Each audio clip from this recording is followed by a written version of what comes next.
And we'll start with a quick little review of polar coordinates. I know you guys saw this stuff in the online lesson, so I don't want to spend a lot of time on it, but to see if there's any questions that come up. So we've been dealing with all rectangular coordinates up to now, but we have to be aware of polar coordinates, and we'll use them a little bit this semester, and we'll use them even more in Calc 3. There are times when things are easier to represent with polar coordinates. Now, rectangular, a point is represented as a horizontal and vertical distance from the origin, whereas polar coordinates only need the distance from the origin and an angle that is made with the positive horizontal axis. Okay.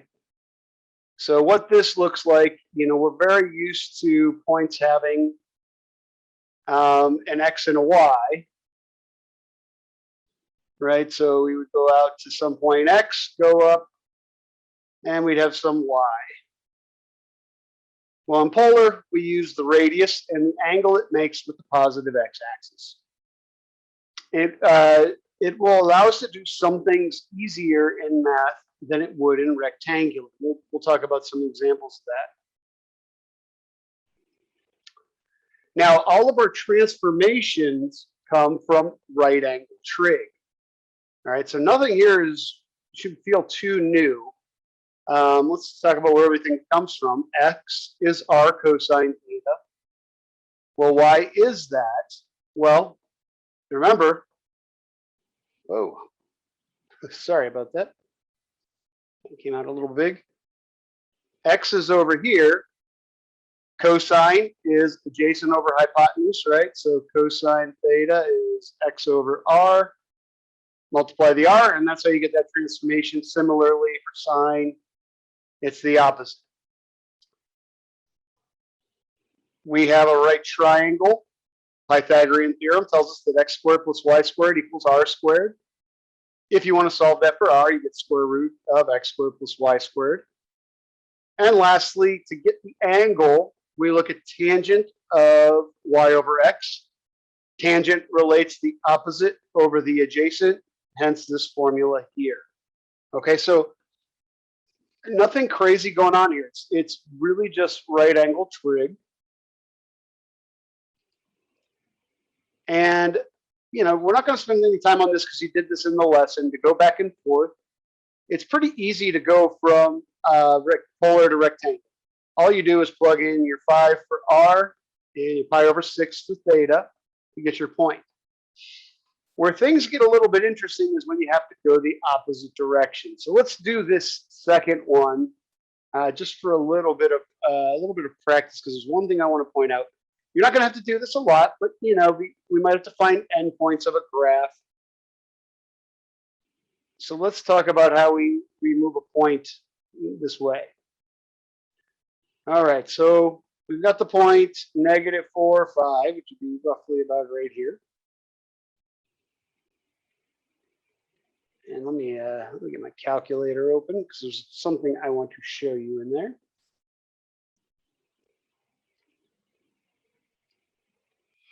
Okay. So how do we get from this point to a polar point?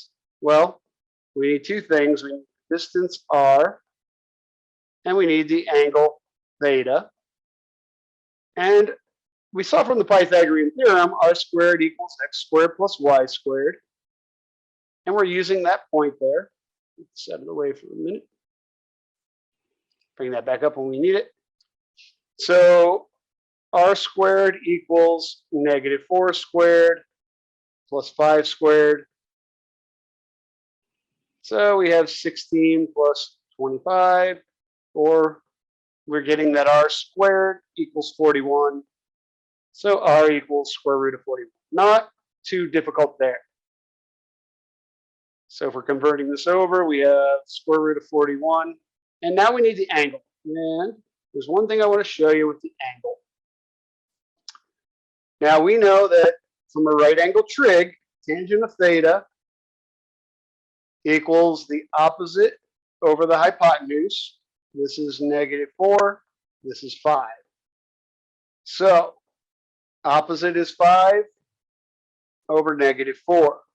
Well, how would we solve this? We'd use inverse tan. So arctan of 5 over -4. Excuse me. All right, now let's see what happens when we put that in the calculator.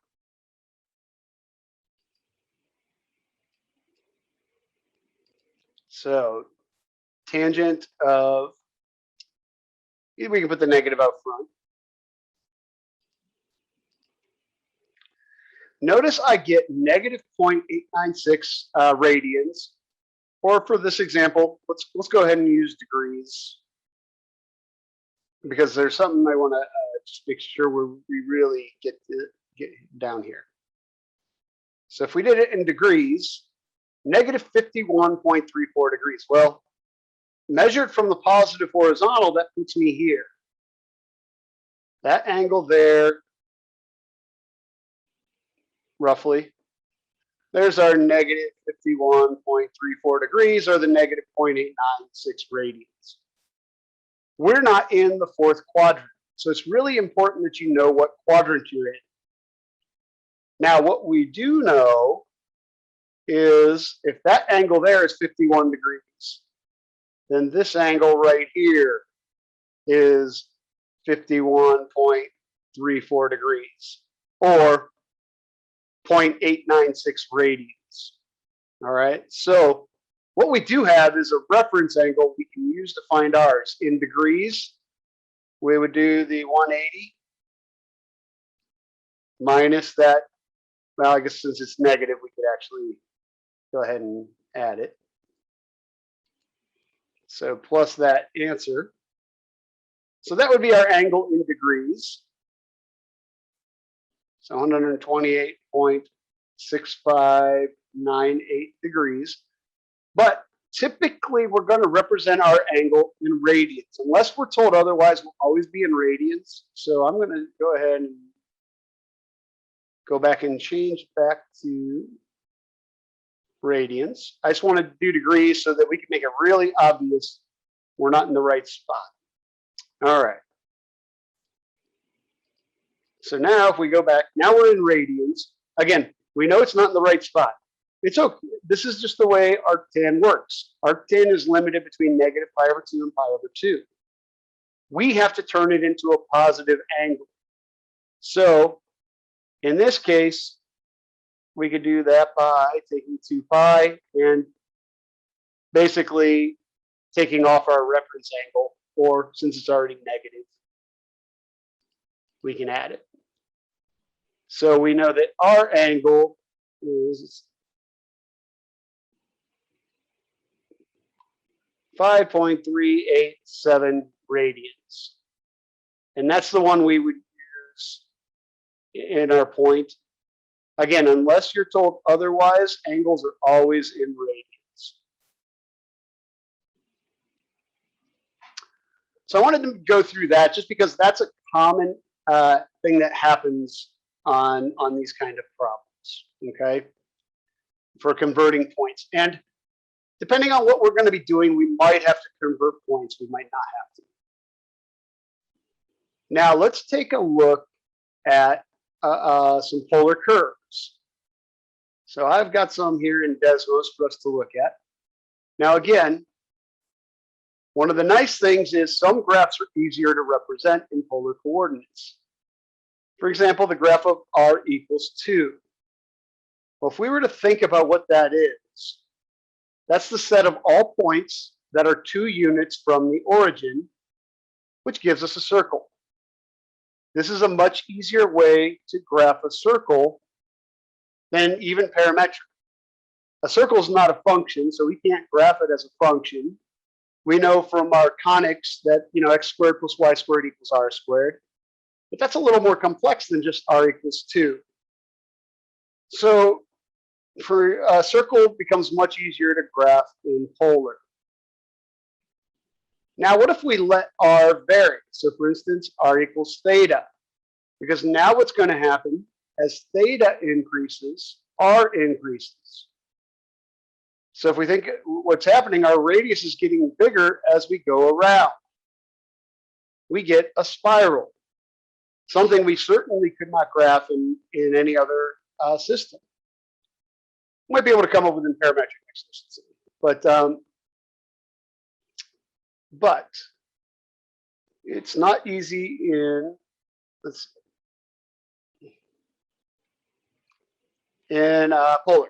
Now, one thing I want to talk about with polar, you'll hear me use this term that, use Q because that's going to be used later. You'll hear me use this term that polar curves are created radially. Now, what do I mean by that? Let me show you. All right, so let's add.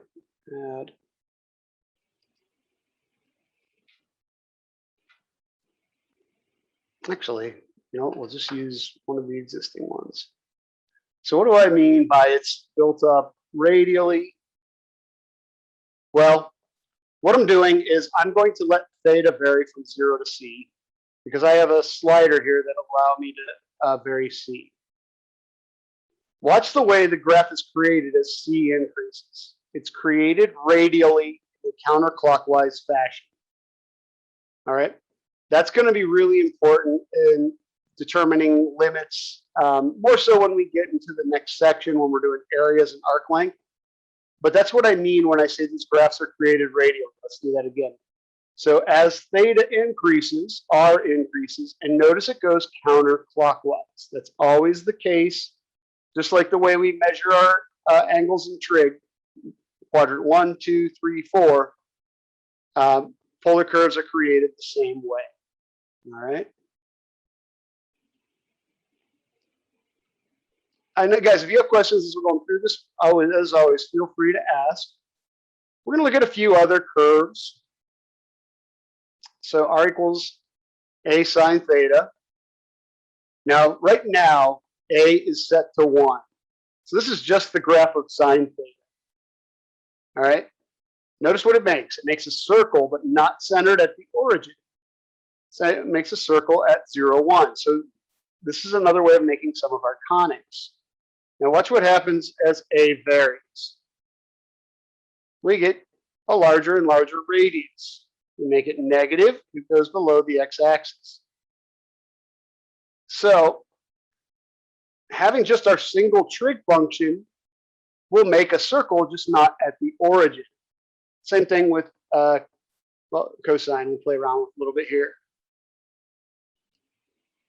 All right, now if we add a constant to cosine, this creates what's called a cardioid because it kind of resembles a heart. And watch what happens as B varies. Now we can make it have a loop as B gets larger. So a lot of really cool graphs. Now, you don't absolutely need Desmos to graph these. You can do these in your calculator. What you would do is when you go to mode, function, last time we changed it to parametric, this time we'll change it to polar. And so now when we go to y equals, it accepts a polar curve. So let's just put one in there, 1 plus cosine of theta. And now when you go to the window, here's the min and max for theta. Kind of like with parametric, you got to give it a range. There's our cardioid. So if we wanted to kind of match them up just to see, I think I did. See, we did 1 and 1 for both. Let's make it a little bit more interesting. Let's make that a 2. There, now it's got the loop. So that would be a 2 here and a 1 for A. Okay, so we can graph these in our graphing calculator. You do not need to be an expert on polar curves by any means. You don't need to know the names of them. What we do need to be able to do is graph them and make sense of them. Okay, so don't worry about the names cardioid and some of the other ones that were in the lesson. Please do not think you have to memorize those. I just want you to know that they're created radially, be able to find endpoints, that kind of thing. We'll look at more of that as we work with Desmos. Let's see. What else can we create? We looked at that guy. This one looks pretty boring, right? You know, like we said, all right, if it's just cosine of theta, you get a circle. Here's where things get a little interesting. Let's make it a little bigger circle so you guys can see this. Now I put in a parameter inside of cosine. All right. Watch what happens as we increase this. Sorry, it increases really quickly on decimal. Now you'll see when we get to an integer, I can get it to stick on an integer, we get a much more stable version. We get this is called a four-leaved rows. But when we get in those decimals, we get a lot of really cool stuff going on. Again, stuff there. We're at three rows. Every time we hit an integer, you can see it creates rows. But in between, there's a lot of interesting stuff going on at the decimals. You know, we could kind of fast, but you can kind of see it going through all those different curves. Do not get overwhelmed by this. We're not going to be looking at all these curves. You will have graphing utilities to help you out with graphs. I just want you to see what they look like. And again, changing C just changes the radius. It's changing that B that really starts to get interesting in the curves, but none of them went outside of that radius of 2. This one will look familiar. All right, may not recognize it just yet, but watch what happens if I pull it over this way. We get our hyperbola. So this is a hyperbola as a polar function. As Q gets bigger, it gets a little bit straighter, it gets a smaller eccentricity, larger eccentricity. When it gets big enough, turns into right there, that one place, there's an ellipse. There's an, excuse me, not an ellipse, there's parabola. Then over there, it turns into an ellipse. And eventually back to, if we go to 0, it goes to a circle. Back to an ellipse, back to a parabola, back to a hyperbola. So we can, this will cycle through, this basic form will cycle through all of our conic sections. Not something we're going to do a lot with. I just wanted you to see it. Okay, now just wanted to see some curves, guys. You guys can play around with this as much as you like, because we can create some pretty cool stuff.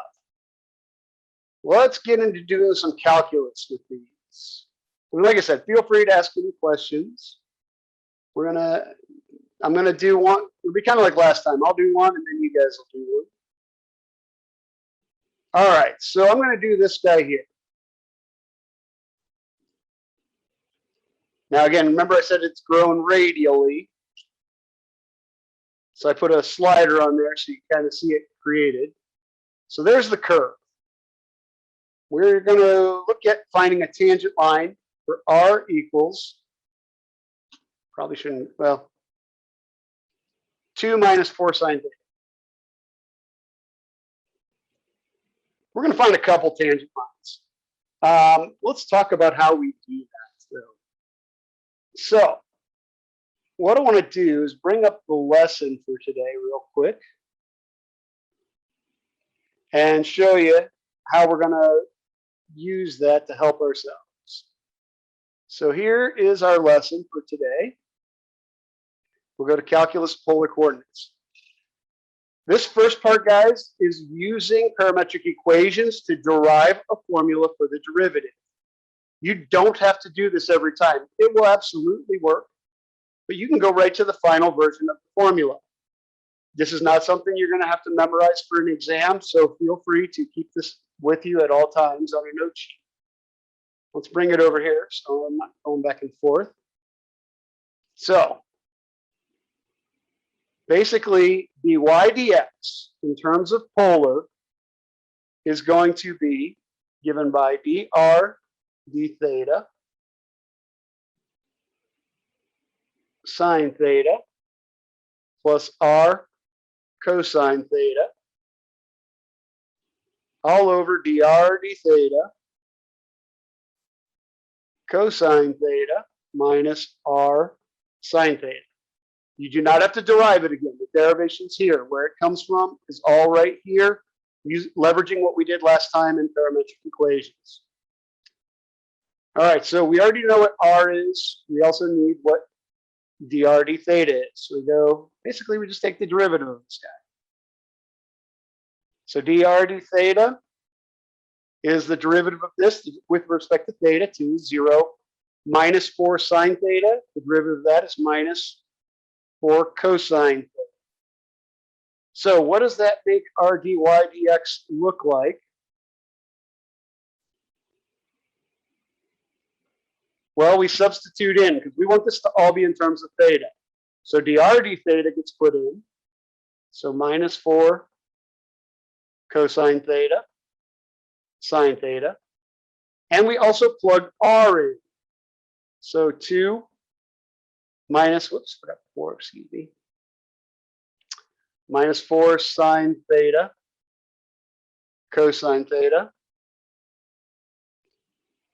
And then again, almost identical. It's just a slightly different formula, and that's just because of what dx d theta is. So once again, we plug in the minus 4 cosine theta, cosine theta, plus, oops, not plus this time. It's minus. It's right there. It's minus 2 minus 4 sine theta, sine theta. I wouldn't worry about simplifying this unless you have some reason. Sometimes they might simplify kind of nice. Well, we might have some like terms. But ultimately, when you're finding a tangent line, we're going to be plugging in anyways. Let's see. We could simplify this a little bit. So we got minus 4 cosine theta, sine theta. Not absolutely necessary, but it might make things easier. Should be look a little more like a theta.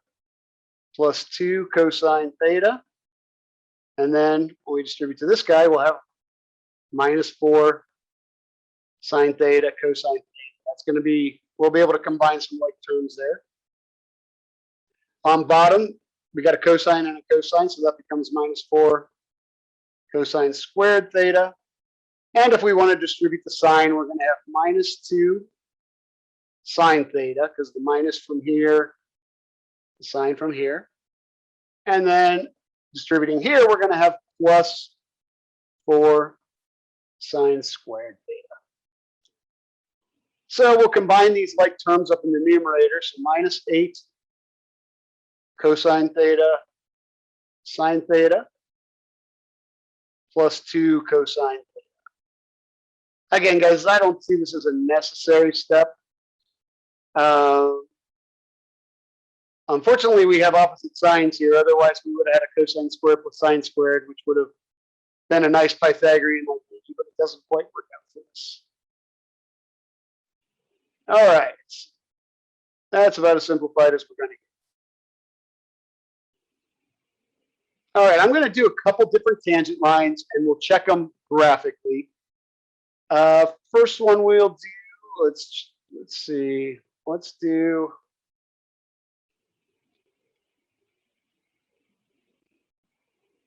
We'll do a tangent line at theta equals, let's start with an easy one. Let's do it at 0. All right. So that means we're doing our tangent line with theta is 0.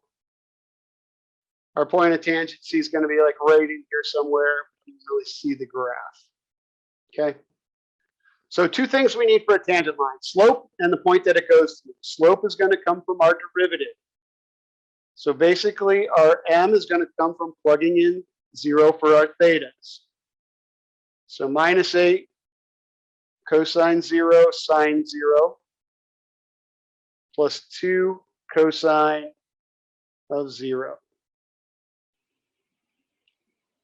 Now down underneath, we got minus 4 cosine squared 0 minus 2 sine 0 plus 4 sine 0.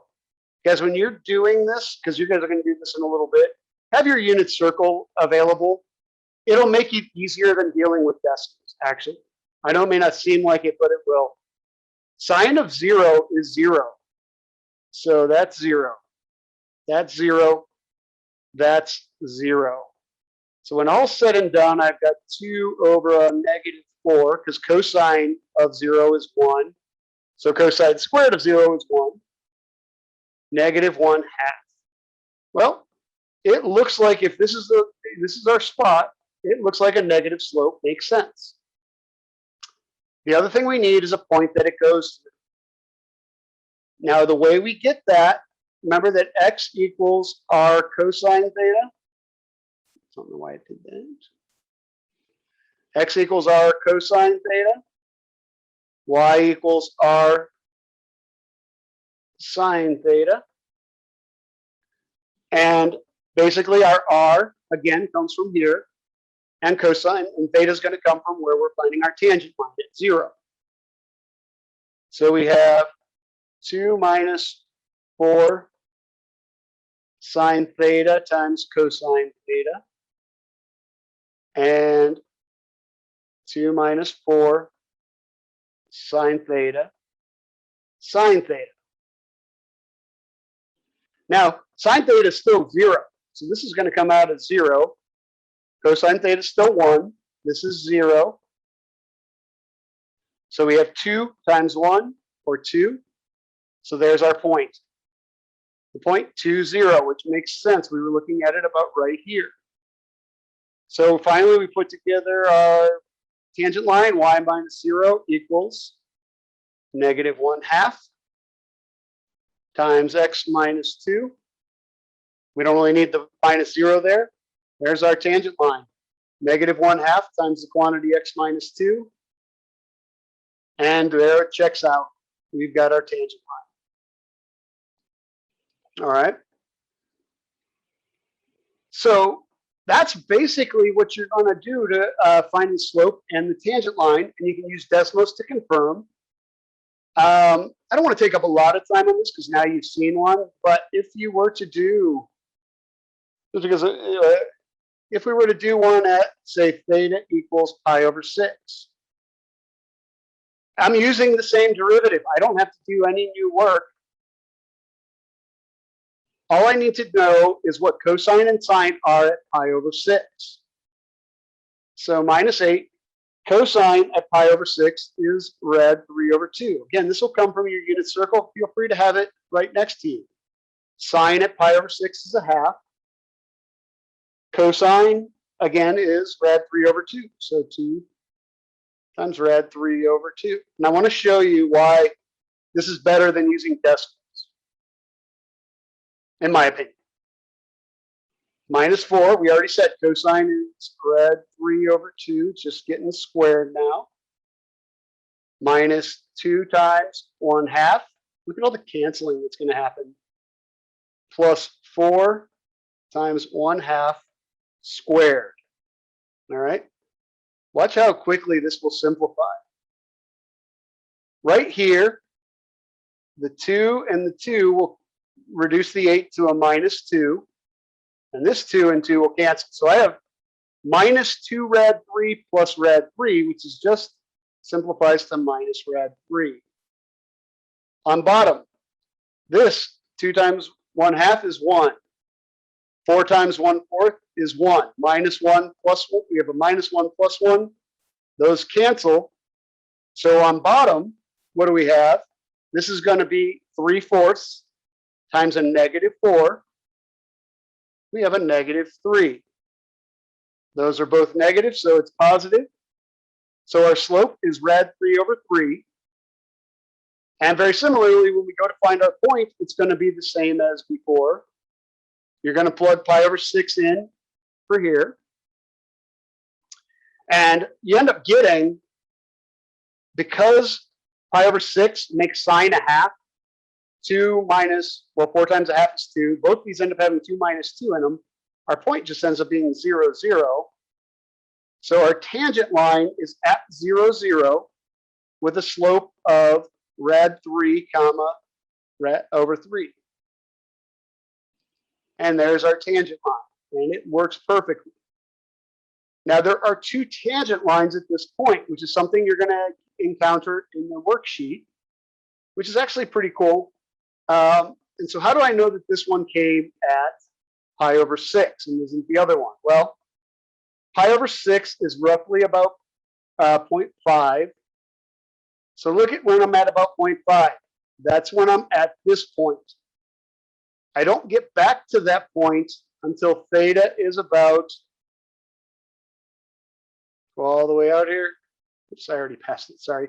I don't get back to that point until theta is right here at about 2.6, 2.7, which ends up being 5 pi over 6. So 5 pi over 6 puts us at the same point in the plane, but would give us the exact opposite tangent line. And as you can imagine, it's just the opposite sign. Okay.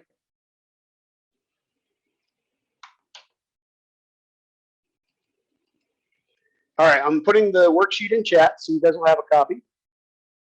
You're going to do two things, kind of like that. It's going to be very much like Thursday's class. All right. One is you're going to evaluate the sign, plus, minus, or zero for these four, and we'll do A together like last time. And then two, you're going to do basically what I just did on the slide. So let's go through how to do this chart so you get a little bit of practice. Like I said, 2 is what we just did. All right, we'll do point A together, and then I'll have you guys do the other ones. Now these 3 are exactly like what you did last time, except now we're moving in the direction of increasing theta. So if we're at point A, increasing theta is automatically counterclockwise, okay? That is increasing theta. Remember, we talked about graphs being created radially. So at A, remember it's instantaneous. We want to say, okay, well, what's happening with X at A? Well, X is a little bigger here than it is after. So X is decreasing at A in the positive theta direction. We'll come back to this one. dy d theta.